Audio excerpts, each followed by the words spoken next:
Hey there, and welcome back to 7 Minute Books. I'm Sam, and today we're talking about a book that really got under my skin, Out of Office by Charlie Warzel and Helen Peterson. Sophie, you read this one too, and I have to ask, did it make you as uncomfortable as it made me?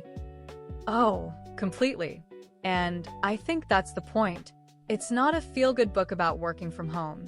It's a diagnosis of why the modern workplace is so broken, and the pandemic just ripped the bandage off. Right, and the core problem they name is something called workism. It's this idea that work isn't just a job. It's your identity, your community, your source of moral worth. Your productivity becomes your virtue. Exactly. And they tie that to what they call the cult of the office. It's not just about the building, it's about this performance of busyness. You have to be seen at your desk, looking busy, even if you're not actually getting anything done. Yeah, that part of me hard. I used to do that, just stay late because everyone else did, even if I was just scrolling my phone. It was about being seen, not about doing good work. And then the pandemic hits, and suddenly there's no office to perform in. But instead of breaking the workism spell, it just followed us home. The boundaries between work and life just vanished. They have this phrase for it, being always on, always available, and always anxious. And honestly, that's exactly what it felt like. I was checking emails at midnight, feeling guilty if I wasn't. Right. And the book makes this great point that the whole debate between going back to the office versus staying remote is a trap. Both sides are asking the wrong question. It's not about where we work, it's about how and why we work. Okay, so what's the alternative? They're not just saying remote work is bad. They're offering a blueprint. What are the pillars again? There are 4 of them: flexibility, culture, place, and community. And they're all interconnected. Let's start with flexibility, because I feel like that word gets thrown around a lot. Oh, totally. But the book argues that true flexibility isn't just choosing your start time. It's about having control over your time. It means shifting from a culture of hours to a culture of outcomes. We should ask, did you get the work done? Not did you sit at your desk for 8 hours? That requires a ton of trust, though. And the book says that managers who don't trust their employees are actually the source of a lot of inefficiency. Exactly. When you treat people like responsible adults, they're more likely to act like them. And flexibility also means embracing asynchronous communication. Not everything needs to be a real-time meeting. So much time is wasted in meetings that could just be an email. I'm guilty of scheduling meetings just to show I'm on top of things. And that's part of the old culture, right? Which brings us to the second pillar. Real culture isn't about ping-pong tables and free snacks. That's just a veneer. It's about shared values and psychological safety. People need to feel safe to speak up and make mistakes. And that kind of culture can't be imposed from the top. It has to be co-created.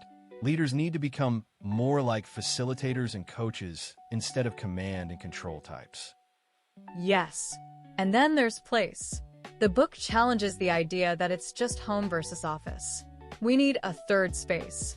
For a lot of people, the home was never meant to be a full-time office. It's a place for rest and family. So they're talking about co-working spaces or local offices that are separate from home, so you can actually have a clean break at the end of the day. And that also has big implications for our cities, right?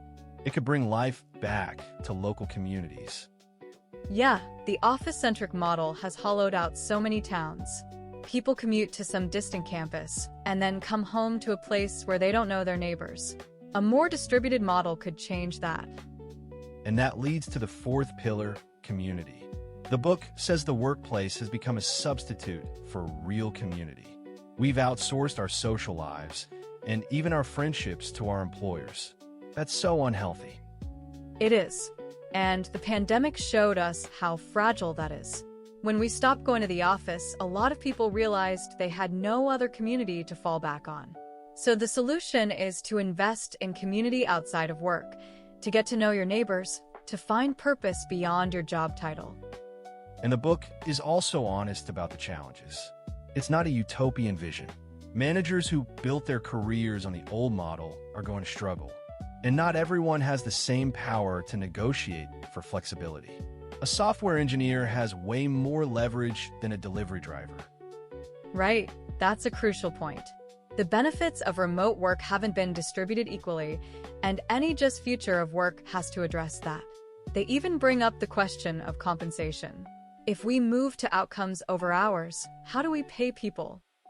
They suggest moving away from hourly wages towards salaries or profit sharing, and paying people for the value they create, not just the time they put in.